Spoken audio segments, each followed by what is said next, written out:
Good morning. Welcome to Dorsey and Whitney's annual training regarding municipal securities disclosure issues. You'll be hearing from three presenters today. My name is John Danos. You'll also hear the voice of my partner Dave Grossklaus and our colleague Brian Damman. We'll each be doing portions of the presentation this morning.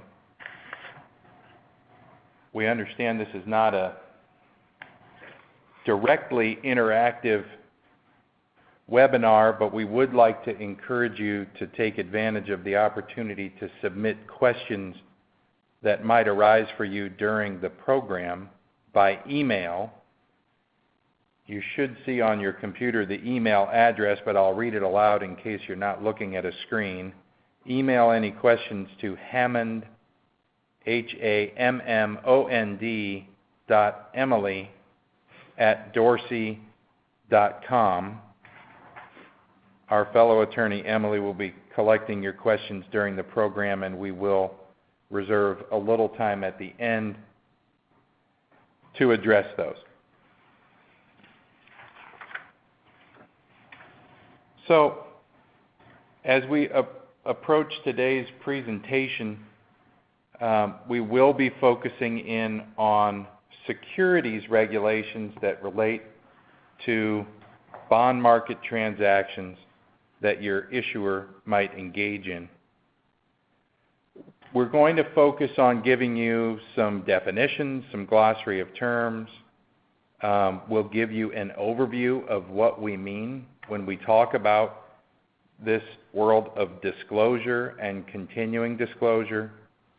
And we'll try to give you an idea of some of the trends that we've seen in SEC enforcement actions, and to give you an idea mechanically of how issuers are engaging in best practices to try to prepare for any scrutiny that might be brought by regulators. To begin, we'd like to cover just some basic glossary terms to make sure that we're all on a similar page. And let's get into those. You'll hear me refer to issuers of bonds or your issuer throughout the program.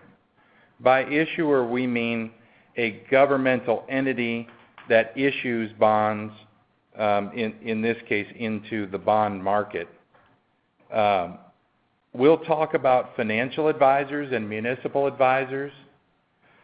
You'll hear us use those terms interchangeably. You might even hear us slip into an abbreviation like MA or FA. These are professionals who work out in the world advising issuers of bonds on financial matters, oftentimes related to budgets and cash flows, but very specifically in this arena with respect to issuances of debt. You'll also hear us talk about underwriters. Underwriters are another category of professionals who work in the arena of municipal finance. They typically will work for investment banks, which will be companies that purchase bonds in order to help take them to the bond market and then re-offer the bonds to investors. So when we say underwriters, we're referring to those investment banks. Then we get into a little bit of alphabet soup. We'll talk about the SEC. In so many ways, they are the reason why we're doing this webinar and why it's important. These are the regulators in Washington, D.C. at the Federal Securities and Exchange Commission who are responsible for providing oversight in the investment world involving the selling, buying, trading of securities. And we'll talk in some detail about that regulatory oversight that they provide in the municipal world. You'll hear us talk about OSs, official statements, and also these documents in their preliminary form POSs. These are the offering documents. The way I describe them to folks is the advertising circular, if you will, that get prepared and put out to the investment world when bonds are being offered to the bond market. You'll hear us talk in depth about CDCs, or continuing disclosure certificates. These are documents that basically amount to a contract between an issuer and the investment world, and we will talk in some detail about those. EMMA is the Electronic Municipal Market Access Service, if you will. It is a portal, it is a repository for information, entirely web-based, and it is the gathering point for financial data, updates, and other pertinent information related to bonds that get issued by issuers and related financial information. Finally, one more glossary term. You'll hear us talk about dissemination agents and dissemination agent agreements. A dissemination agent is a professional familiar enough with the world of municipal finance that they offer a service to issuers to assist with continuing disclosure and filing compliance under those CDCs that I mentioned earlier. The dissemination agent agreement is a services contract that would run between the issuer of bonds and whatever agent they might be hiring to help provide ongoing continuing disclosure compliance.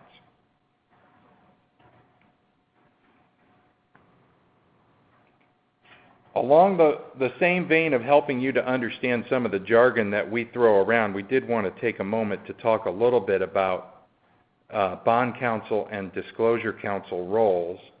Some of this is a desire on our part because we play both of these roles on a lot of the transactions that your issuers and issuers like yours play a part in. Bond counsel are lawyers who specialize in the arena of public finance.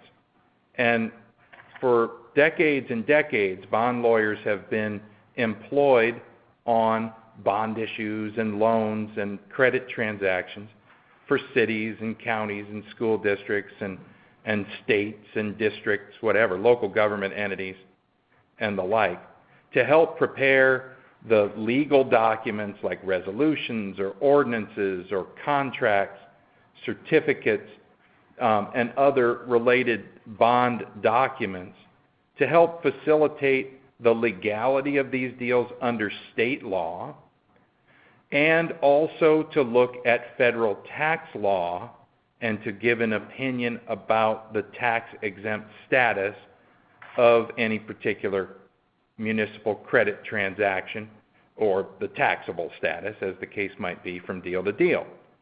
That's what bond counsel has done literally for decades, and we continue to do that. Increasingly, as these trends that we'll teach you about in a little bit have progressed, there has been, and we're seeing it more and more, a need for attorneys who know what they're doing to also be hired on these deals to serve as disclosure counsel.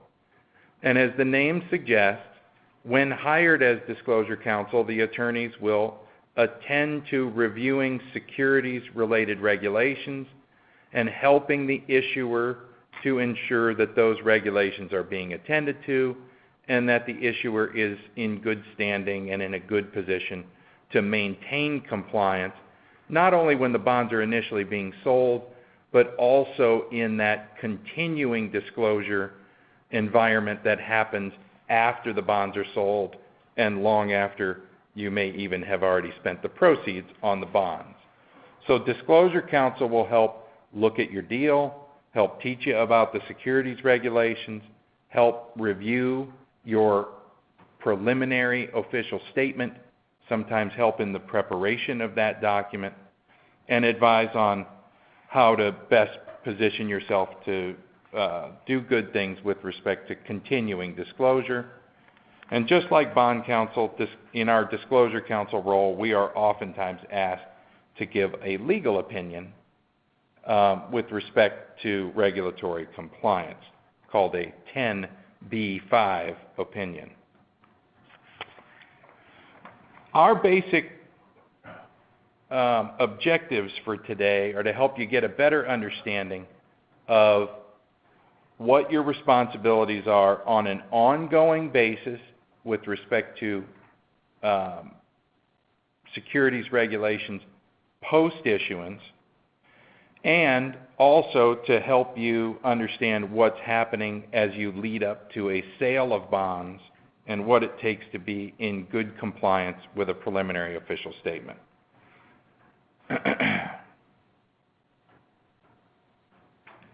Why do we worry over disclosure? Well, the SEC at least provides some tangential regulatory oversight over the municipal bond world, and their regulations make clear that issuers are responsible to provide ongoing information about their debt issues and to help make sure that there is adequate and fair information for investors to make decisions, and that that information is transparent and available to the public. You must understand anytime you issue bonds, there are two phases to the sale of the bonds. There's the lead up to the initial sale before you ever close the deal and get your loan proceeds or bond proceeds. And then there's the aftermarket, as I call it. Your bonds remain out there in the investment world, being bought, sold, traded, sometimes on a daily basis. And that's why we talk about these two phases of disclosure, the lead up, pre-sale phase, and then continuing disclosure. Now Dave will talk a little bit more as he talks about trends, about SEC authority. I'll make my comments on this rather brief. The SEC does have some regulatory authority over the municipal bond world. Primarily, they have direct regulatory oversight over those investment banks that we mentioned earlier, the underwriters. But in addition to that, they do have enough authority to tell all of the local government issuers of bonds that they had better not be fraudulent when they are making offerings of their securities out to investors. And it's that direct regulation with the anti-fraud provisions that we're most concerned about today. You'll see on the screen there a brief allusion to Rule 15C212. This is the rule that really gets in and provides direct regulatory oversight over the underwriters.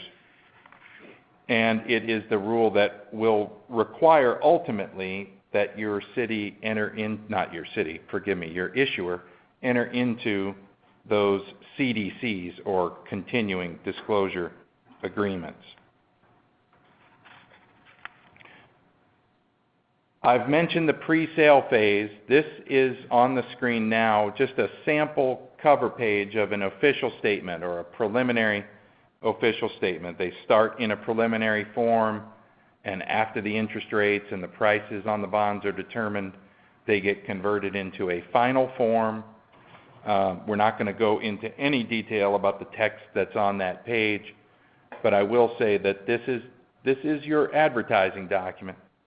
It is a document that is required to be truthful, to be accurate, particularly with respect to disclosing any particular risks that your issuer is aware of that investors might face in buying your bonds, and also with respect to any disclosure of your issuer's financial position, your revenue streams, your budgetary data.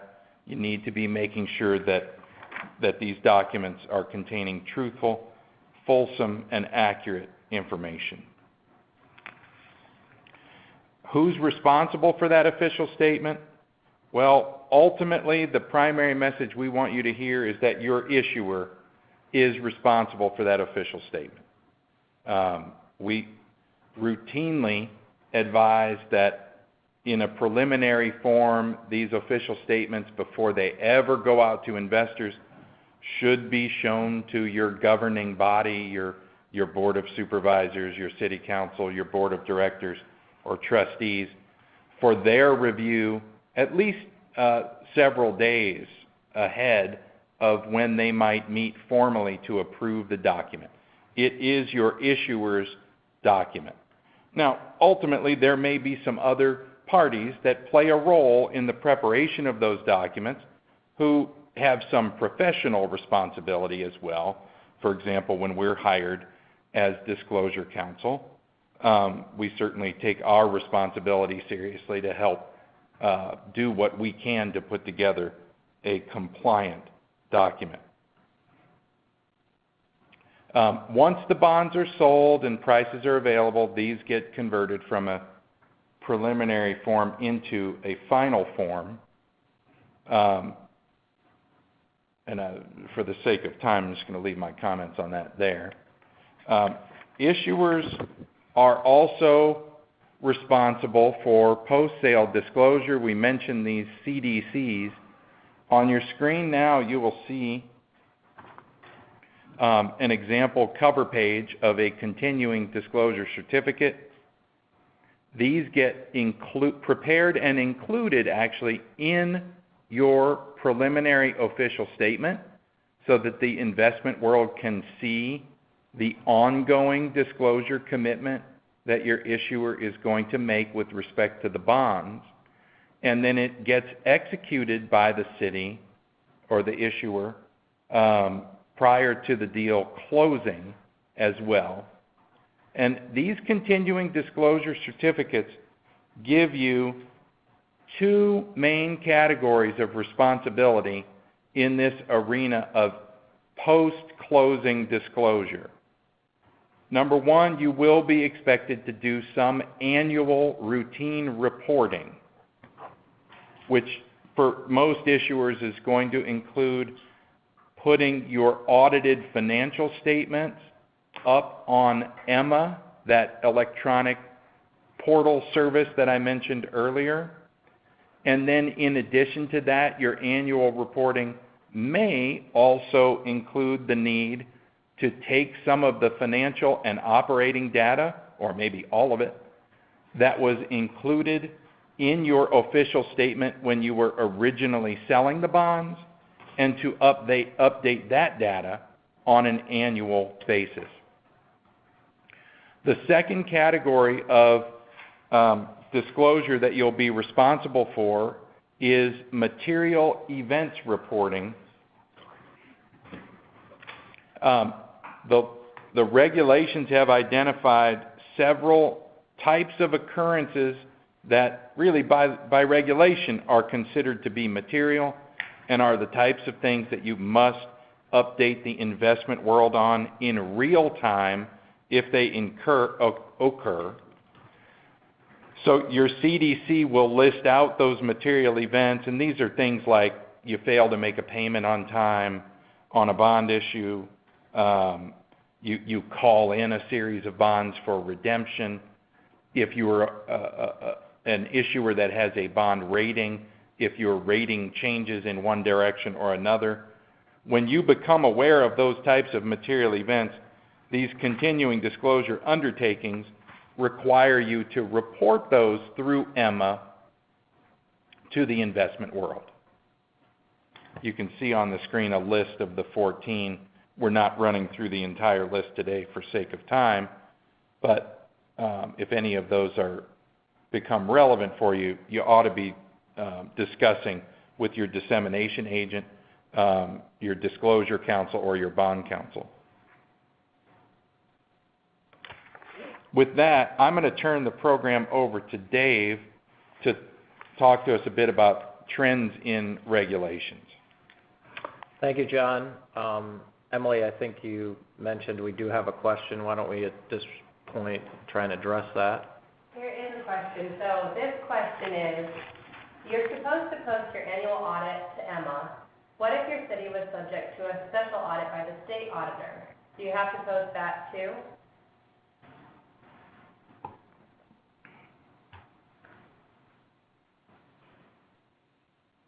There's probably not a requirement in your continuing disclosure document. However, I would suspect that depending on what the special audit is about, yes, you should probably post your special audit to Emma as well, if it's been conducted by the state. I'm presuming in that there's something the state was interested in and took a look at. And it would seem to me that it would be material generally to investors, and they would want to see it. Just quickly, I do want to go back, John, on a previous screen, looking at the material events that are listed. One thing I would point out that we've seen over the last couple of years that was a bit of a trap, I think, is with respect to rating changes, number 11. That has been a material event for some time. I think where there were some traps with regard to continuing disclosure is it seems obvious that if you have a rating downgrade, that's a rating change, and investors would want to know that. Where it wasn't or isn't quite as obvious just in that listing is that a rating change is also a rating upgrade. And so I know there were some situations where ratings were upgraded and people failed to recognize that technically that is a material event and you should be posting that on your website for Emma because it is a material event. It happens to be a positive material event, but a material event nonetheless. So with that, I'm going to talk here for just a few minutes, and I'm going to try and do it to some extent in the framework of some cases from the SEC. The oversight of the SEC, as John talked about, is a little bit tortured to some extent because their direct oversight is through, for the most part, continuing disclosure agreements via underwriters other than 17A2 and 10B5 material omissions and misstatements, direct liability. In 2007 and 2008, if we step back, the country underwent some significant financial crises.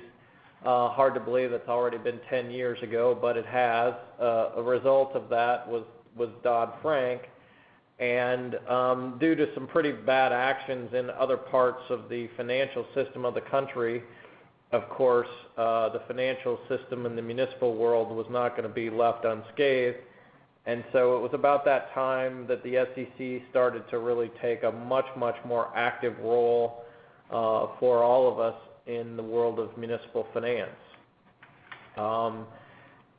Took a little time, obviously. There was a lot of focus on the corporate world, but in 2013 we started to see, for the first time, the SEC take a few steps. They're outlined there. Most importantly, obviously, is that the SEC in 2013 started to assess penalties against issuers. They did issue some cease and desist orders against public entities and issuers. And especially they started to really focus on this world where they hadn't before of continuing disclosure and making sure that issuers were in strict compliance with their continuing disclosure contractual agreements that had been made over the years. Interestingly enough, continuing disclosure and 15C212 had been in place since the early 90s. I believe it was 91 when 15C212 was actually adopted. So you can see that there was a long period here where a lot of bonds were issued before the SEC really kind of brought us into the brave new world of strict compliance with continuing disclosure. There are a few cases I've listed here. I just want to talk quickly about West Clark Community School District. This was an issue, and this was really a heads up for where we were headed with MCDC. Small little West Clark Community Schools, small district, very small district in Indiana, was going about their business issuing bonds on a fairly regular basis. They were providing in their continuing disclosure statements, in their official statements, however, that indeed they had been materially compliant with providing updated information with regard to continuing disclosure. Well, in fact, that was not the case. They had not really filed continuing disclosure for the prior 5 years in any real meaningful way. So the SEC, after review, it was also made clear that West Clark had been receiving their official statements prior to approval. It was very clear they had signed any number of continuing disclosure agreements. They were receiving their drafts, both preliminary and final official statements, prior to board action to approve them. As I said, that was not the case. That was deemed to be a material omission by West Clark, according to the SEC. And so this was the first case at which you start to get a hint, although I don't think we had any idea what was coming at us, that continuing disclosure was going to be viewed by the SEC as a very important matter. You can see, I'll just quickly then talk also in 2013, the city of Harrisburg was also found to be in violation. I'll point this case out just very quickly. Harrisburg was under significant financial distress at the time. They went out and issued bonds, and the reason I want to point this out, Harrisburg really got into trouble because several of the public officials made public statements. I would almost refer to them as political statements, that the city's financials were in good shape, and in fact they were in very poor shape, and so the SEC took exception to the public statements and issued a cease and desist against the city of Harrisburg with narrative reminding everyone that you can be held accountable not only for your statements in the offering documents themselves, but as public officials you can be held accountable for the public statements you make. Kind of the first time that the SEC had gone down that path. I'm gonna in the moving forward, I want to just very quickly then move to MCDC. Brian, do we need to make a statement? Yeah. All right, let's quickly move on. MCDC that started in 2014. I don't want to touch on this too much, other than I think it does illustrate why, for issuers at least, why this is a big deal, and I think it really significantly illustrates why this is a very significant deal to your underwriters. So the SEC in 2014 announced the MCDC Initiative, the Municipalities Continuing Disclosure Cooperation Initiative. I would probably change cooperation to coercion because there was really nothing cooperative about it. This was a situation where if entities who felt they maybe hadn't been compliant and have fessed up to the SEC, there were not supposedly going to be financial penalties. I think that was evident for the most part with regard to issuers. I think it was really not evident with regard to underwriters, and they were under some different directives.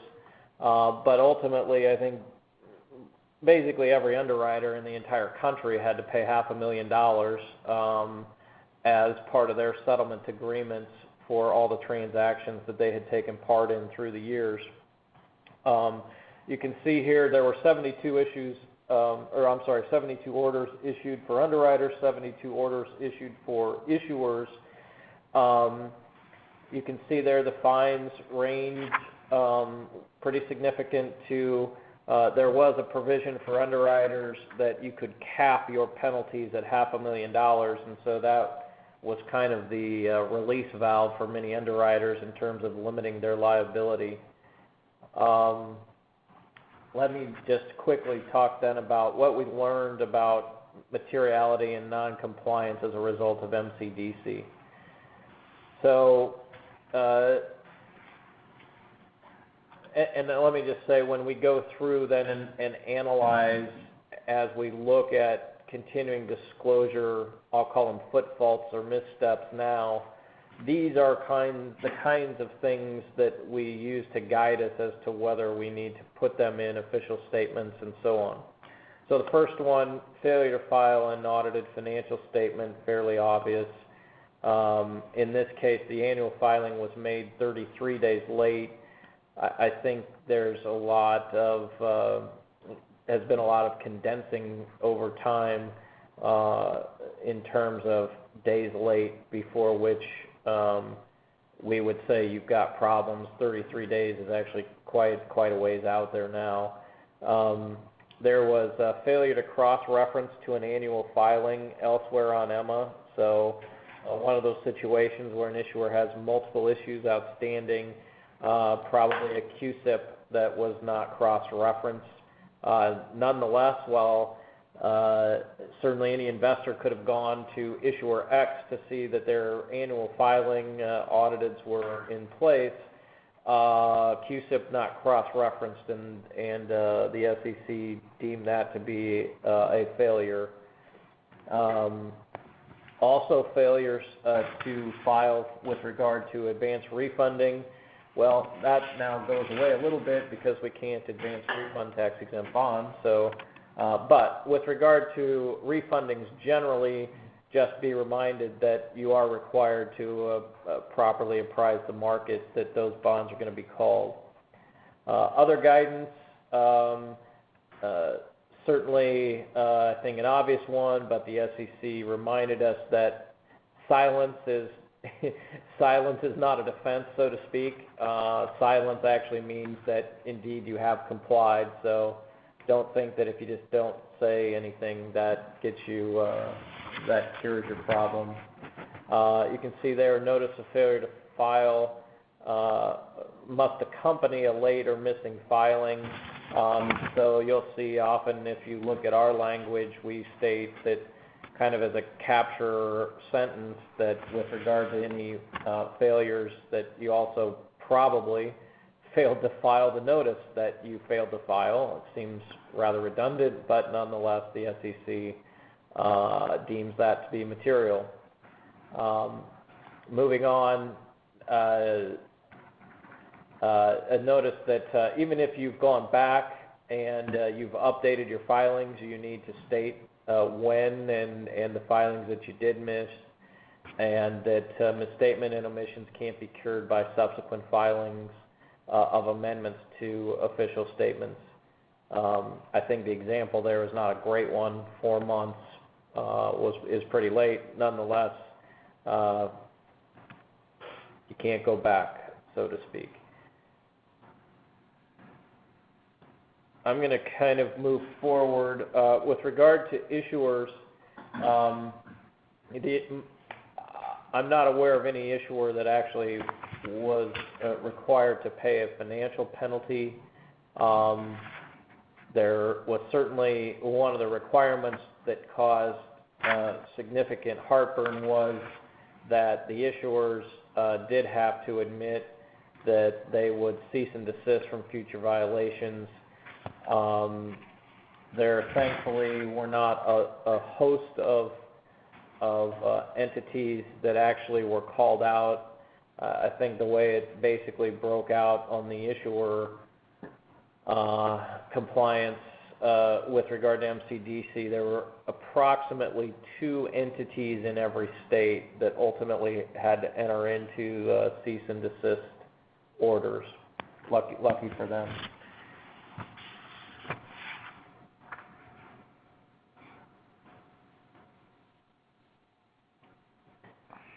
I'm going to move forward just quickly because there are a couple cases that I want to point out to folks that I think, and some new things that have occurred in the last couple years. So let's focus for just a minute then on 2015 and 2016.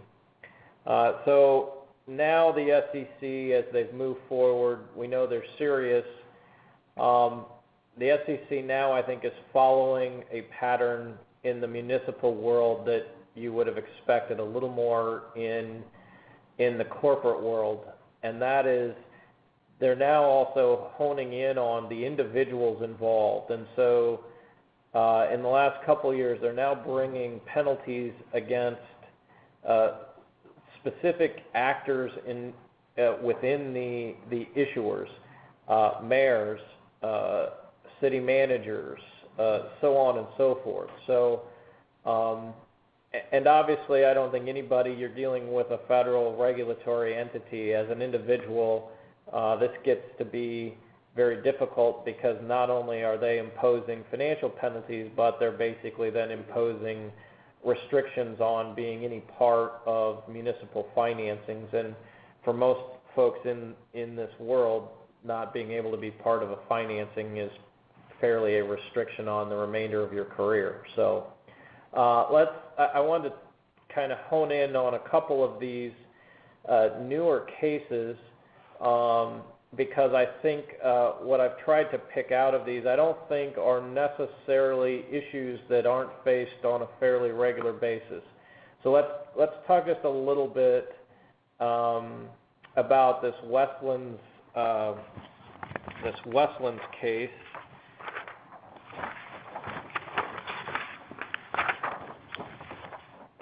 This is Westlands Water District.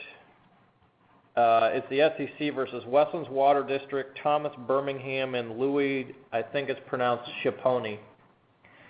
So in a nutshell, you can read this excerpt here, but in a nutshell, this seems to start out as, I think, a fairly common situation for many issuers.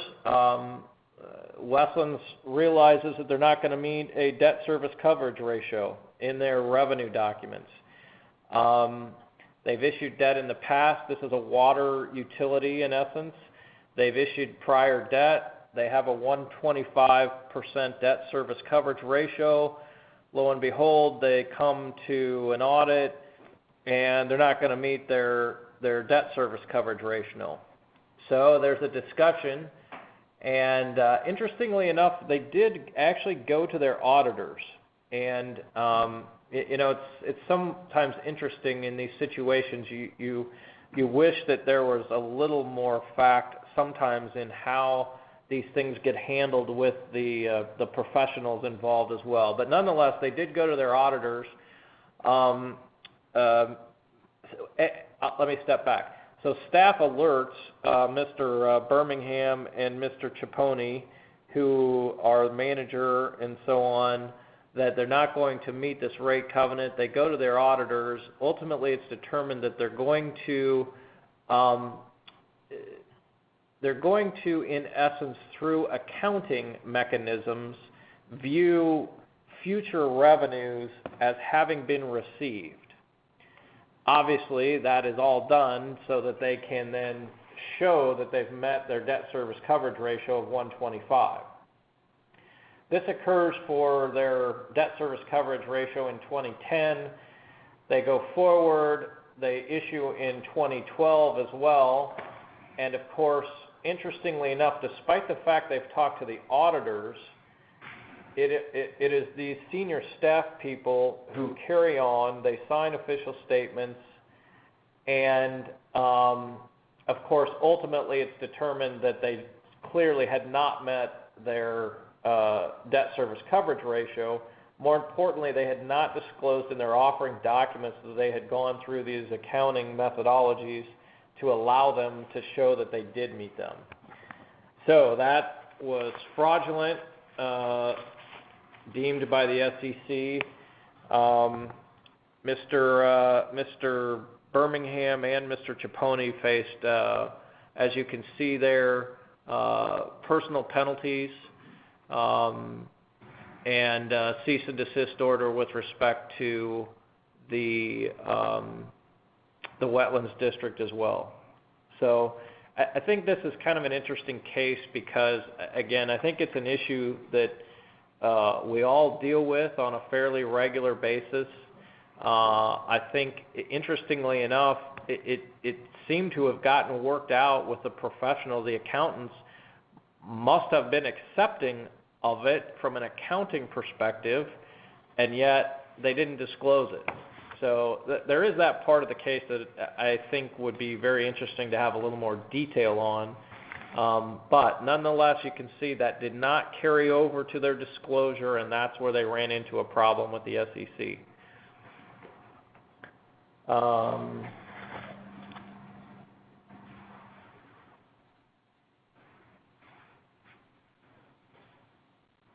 Let's take a quick look here at the town of Ramapo. This is also a 2016 case.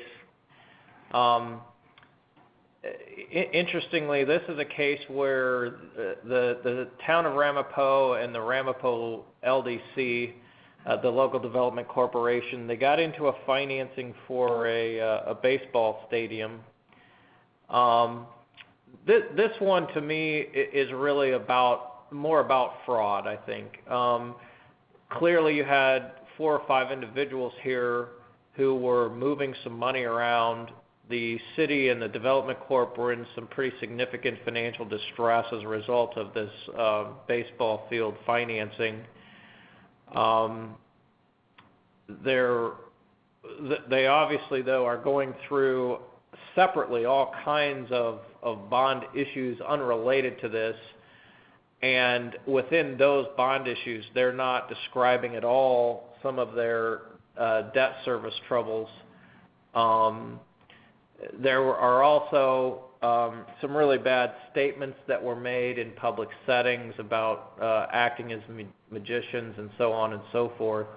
The one thing I also found quite interesting, at one point there's a transfer of about $12.4 million from the ambulance fund into the general fund.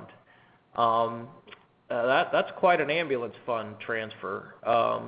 But you can see here, again, what I think is sometimes seen, and you got to be careful of, and that is, clearly here there's some fraud, but there's transfers of monies from very restricted funds for very specific purposes into other funds, namely the general fund or the fund that is having the financial trouble.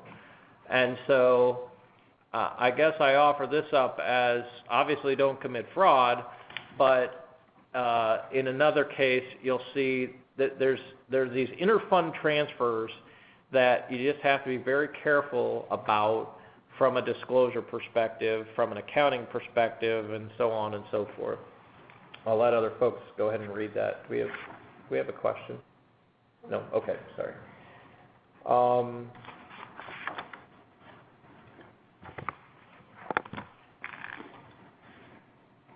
I'm going to quickly move forward and move this to Brian. Folks can read the rest of these other cases. I guess for my part, what I want to leave you with just very quickly is this is serious business. The SEC has clearly ramped up very significantly their review of disclosure and continuing disclosure. You do have to be very careful, and I think especially in the public setting, there can be a tendency not to want to shed negative light sometimes on financial situations, but you got to be very, very careful and make sure that at all times both for your offering documents in other unrelated deals, that you really are painting a correct financial picture of your issuer.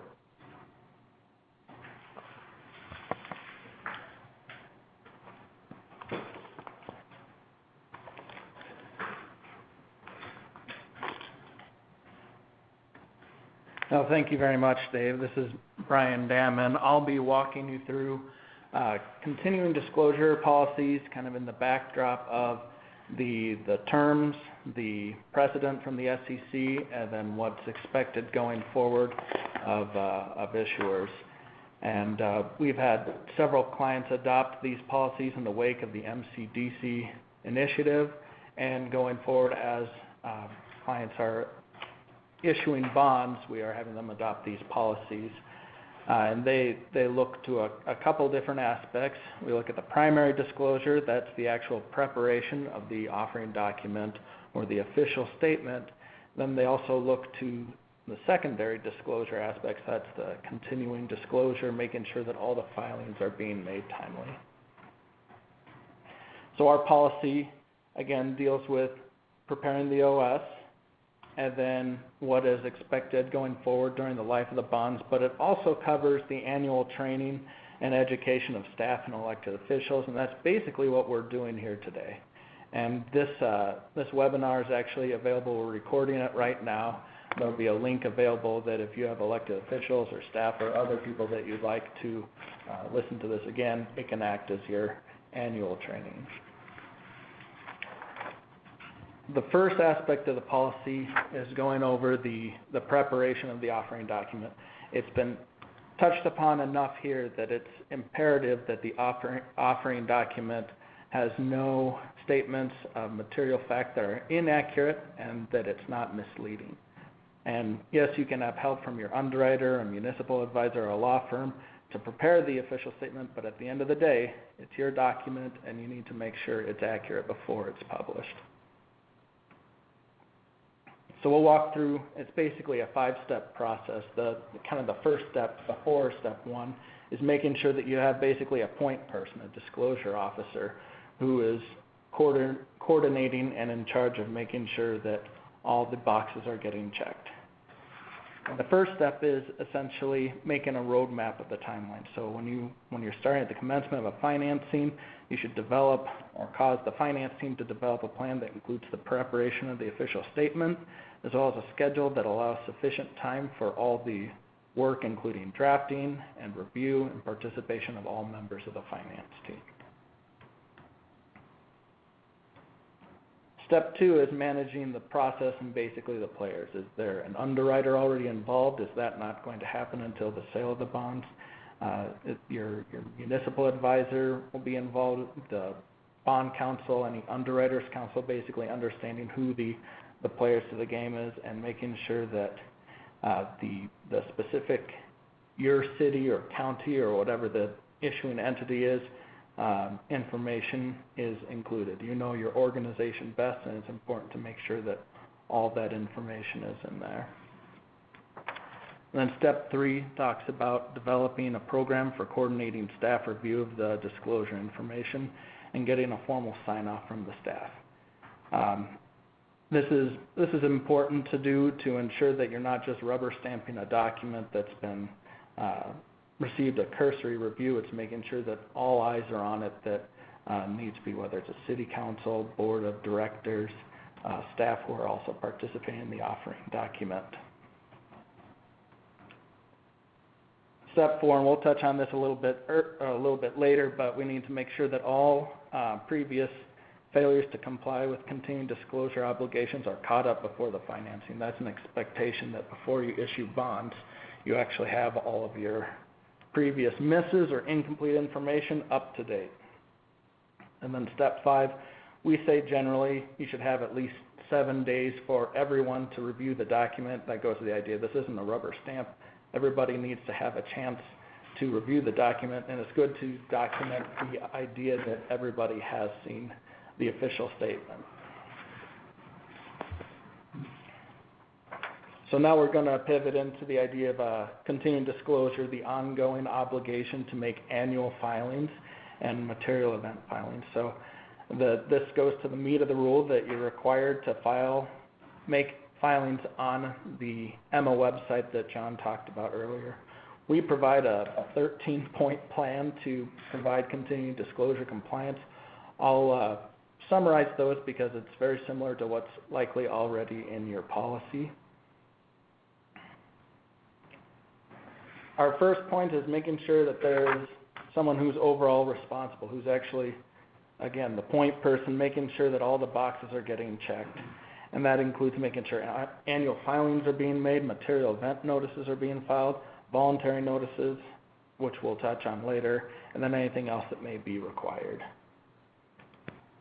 Second is making sure that everybody understands what's required of the CDC. This is something that should be done actually at the time of financing as well, making sure that any bond counsel, underwriters, or financial advisors are aware of what the plan is and what's being required of the CDC. 3, public statement information. That requirement that you have accurate and not misleading information doesn't end with the official statement. It actually needs to be everywhere. That's a website, as they say, as a website that is posting data, any press releases of your organization, it needs to be accurate and not misleading. We'll look more towards what's required of the actual bonds themselves. We provide this table so that you can list all of the issues of bonds that are subject to CDCs.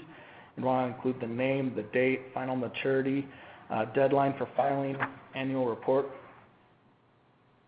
And then you'll want copies of the CDCs or continuing disclosure agreements and the official statements so you know just exactly what it is that you're expected to be updating.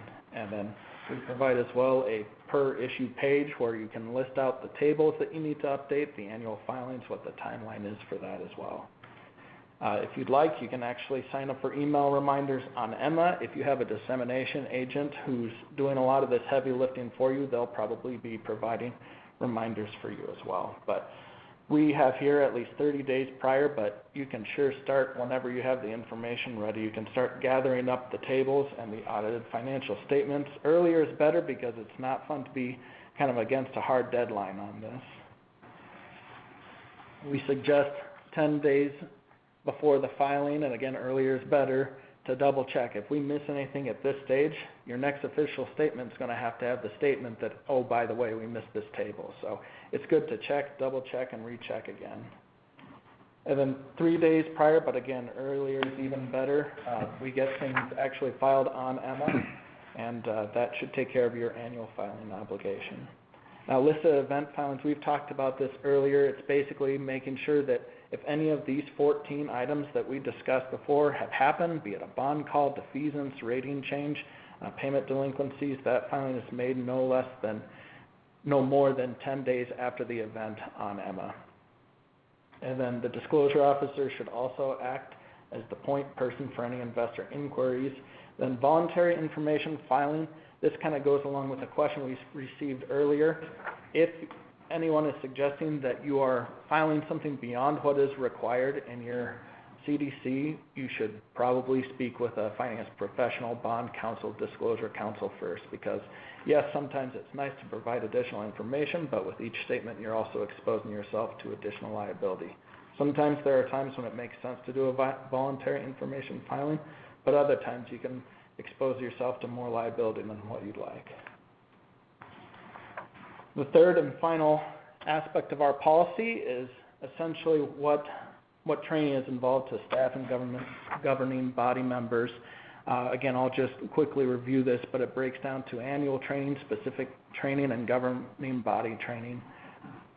We suggest for your staff that you conduct annual training, which again, this presentation will satisfy that annual training. It goes through the rule, the policies, and everything we've discussed today. You can sign a certificate to demonstrate that, yes, in fact, you have done the training. Specific training is a concept for, say you have a new hire or someone has a new job that starts to involve this, and it's more of a, if someone needs to know about it, you can use the link to this and provide them with that training. And then last is governing body training, and that's every couple of years. It's a good idea to make sure that your board members or your council members are also understanding the gravity of disclosure and what it takes to remain compliant going forward. Thank you, Brian. So as we conclude the program for this morning, we do want to highlight a few takeaways in case you missed it over the last hour. We want to re-emphasize it for you. This area of regulatory compliance with disclosure goes in phases, and most of you who work on financings for your issuer have gotten pretty used to the idea, I would think by now, that if you're going to the bond market, you're going to have to do some work leading up to the sale of the bonds, helping with preparing that preliminary official statement, hopefully reviewing it thoroughly, and all of that. What's harder, I think, for all of us in the state and local government world to get used to with our bonds is this idea that responsibilities don't end when you get your money from the bond sale. There is an aftermarket for municipal bonds, and they are being bought, sold, and traded for as long as those bonds are still outstanding in the world. Not only because of SEC oversight, but I also think because it makes logical sense. Investors need to have access to truthful, fair, and accurate information on somewhat of a routine basis in order to make investment decisions about whether or not they want to trade into or out of a position in your issuer's bonds. And that's where this whole idea of continuing disclosure comes into play, and why it becomes so critical for us at the courthouse or the district headquarters or city hall to not forget that our obligations don't end at closing, and we've got to attend to this idea of providing truthful and accurate updates of our financial data, our operating data, and anything else required under our CDC's continuing disclosure undertakings, so that those types of investor decisions can be well informed. Not just because we want to stay out of hot water with the SEC, although that helps too. So with that, Emily, have we had any questions come in on the emails? No, just the one. So all of us are available to you on an ongoing basis. You've got our contact information. If questions arise for you on any of these matters, we hope you won't hesitate to reach out to us by telephone or by email. I do want to reemphasize what Brian noted earlier. This program has been recorded as long as everything has gone right technically, and will be available to you for download.